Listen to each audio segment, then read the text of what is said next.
So in today's video, I'll talk about that part of the application that no one talks about, and we end up leaving it till the very last minute. In today's video, we'll talk about recommendation letters, and we'll focus on three areas. One, what are recommendation letters and why does the school even bother you about recommendation letters? Two, how should you choose your recommenders?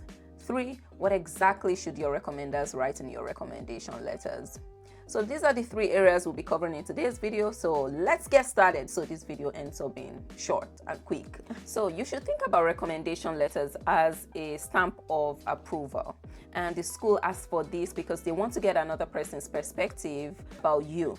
So typically your school will ask for 2 to 3 recommendation letters, and they have different requirements. For some schools, it's that these 2 or 3 people can be people you've worked with in a professional setting.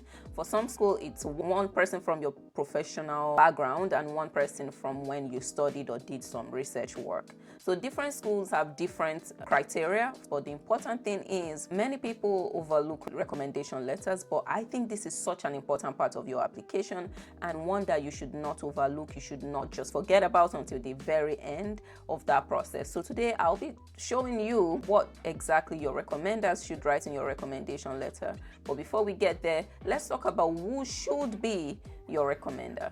Okay, so these are the 3 or 4 things I think you should look out for when you're choosing who should be your recommender. One is it has to be someone you trust. As part of the application process, the school will ask you to provide the contact details for your recommenders. They barely ever ask you to upload your own recommendation letter. And so it has to be someone you trust, someone you know will write something great about you. You have to make sure you're choosing people you already know think very highly of you and will write great things about you. The second thing is you also should think about the profile of that person. It's preferable that you choose someone that has been your manager instead of choosing someone that's your colleague or your friend at work. So if you're choosing someone from your professional background or setting, make sure you're choosing someone that's like a boss. And if you ended up not having a boss and you've always been the CEO of your life, then yes, you can choose a colleague. But in most cases, 95% of the time, you should choose someone that has supervised you in one way or the other. Now, here's one thing I had to deal with when I was running my consulting business and I had one-on-one clients. Some of my clients were entrepreneurs, so they've not really had this setting where they have a boss. They've sort of run their own businesses. And in this case, my recommendation is to look for vendors and companies you've partnered with, and some of the representatives you partnered with at the time, choose 2 of them to be your recommenders. That's if you had a major vendor or a major supplier or a major business partner, people that have seen you work and can talk about the excellence of your work, you can also use those people. But if you are someone that has always had a 9 to 5, please consider using your boss, like your manager, your supervisor, as your recommender, or at least as one of your recommenders. The third thing I think you should look out for when you're choosing a recommender is you have to look for someone that can work with you, not someone that just goes and writes a letter for you. You need to look for someone that is willing to write on the specific topics you tell them to write about, and we'll get into the detail of that shortly. But make sure you're choosing someone that can really work with you. And of course, the last thing you should look out for is someone that has specific examples. The context in which you've worked with that person, you know they have really specific examples about your work, the quality of your work, your professionalism, your excellence. You want to make sure you're choosing someone that's seen you in that setting. Because and I will get into that, when you're starting your recommendation letter, one of the things the school asks your recommender is to provide context in terms of how they met you, the context in which they've worked with you. So you want to make sure you're choosing a recommender that has seen you in a certain way, in a certain context, so that they can write specific examples about you. Okay, so here's what your recommender should include in your recommendation letter. And you should totally share this video with your recommenders or potential recommenders so they know exactly what to write, especially this section of the video. So here's what they should include in your recommendation letter. One is context, and for context, this paragraph on context should be short. They should write something about how long they've known you, when they met you, and how they think about you in summary. I'll give you an example. I met Doing 10 years ago when she joined our team as an analyst working on this type of project. I have since managed Doing for 5 years and kept in touch over the last 10 years since I met her. And I believe Doing is the strongest analyst that I've worked with in my 20-year career in banking. That's how to provide context. You've shared how you met.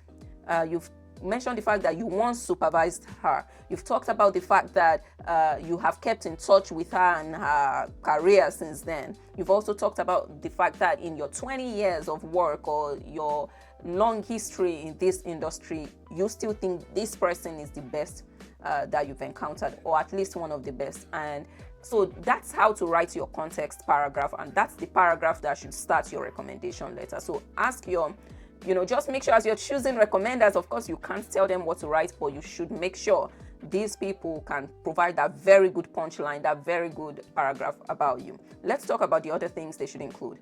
All right, after they've provided some context and introduction on your recommendation letter, then your recommender now needs to talk about 2 to 3 examples, very specific examples. I'll talk about that shortly.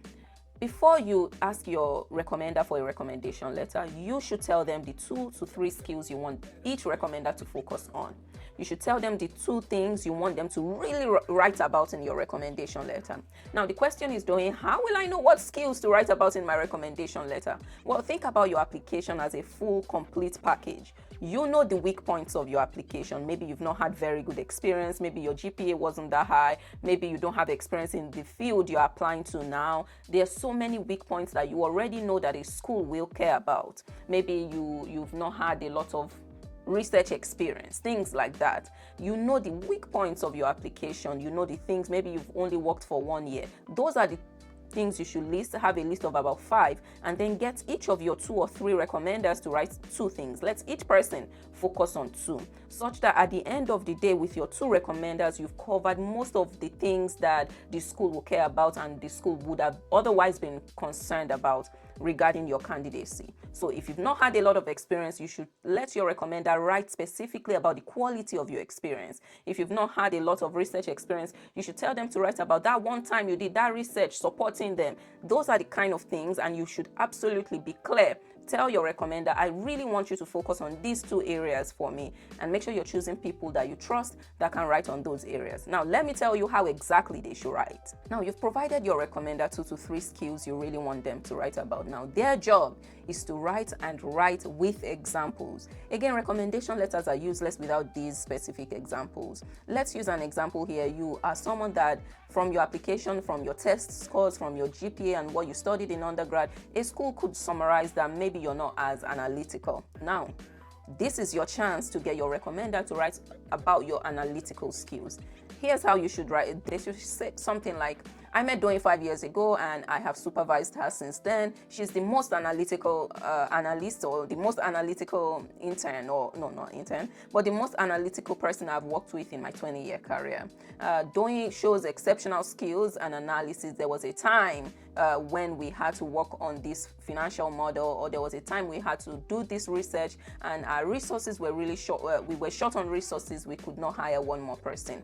Doyin took on the responsibility and said she would work on this despite having a lot of work to do at the time. She taught herself within 5 weeks how to build a model, and then she taught herself how to analyze the information we were getting from customers. And at the end of the day, we were able to meet up with the project deadline and even finished up earlier. Everyone on the team was super surprised and impressed by how much she had grown in 6 months on this project, just because she took the initiative and she was very analytical. You see, they're talking about a specific example, a specific instance where you demonstrated that skill. Of course, I've just used a random example that came to my head right now, but that's how they should write. When we did this research project and we had this challenge, this is what these students did or these applicants did, and this was the result of, they are taking action at the time. Think about the STAR framework? The STAR framework is situation, task, action, results. Okay. So get your recommenders to use that framework when they are describing a specific scenario where you really exemplified and really showcased that skill. All right. That's it for today's video. I hope you enjoyed it, and I hope this video was short. Hope you enjoyed today's video. If you found it valuable, consider liking, giving this video a thumbs up, and subscribe to join the family. I also want to remind you that I have templates in the description if you just want to see what a good recommendation letter looks like. I'm pretty sure I have one example or two if you click the link in the description box. And that's it. I will see you in the next video. Bye.